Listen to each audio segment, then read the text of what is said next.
Hey, what's up guys? So in this video, we will see how to take selfie using palm gesture on the Vivo Y200.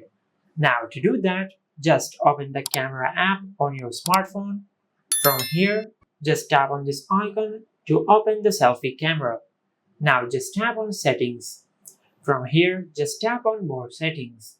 Now just scroll down and tap on shutter. From here, just enable palm. Now once you do that, just go back, and from here, if you show the palm of your hand to the camera,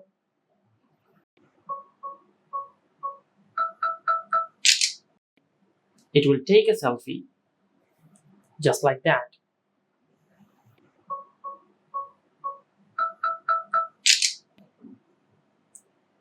And this is how you can take a selfie using palm gesture on the Vivo Y200.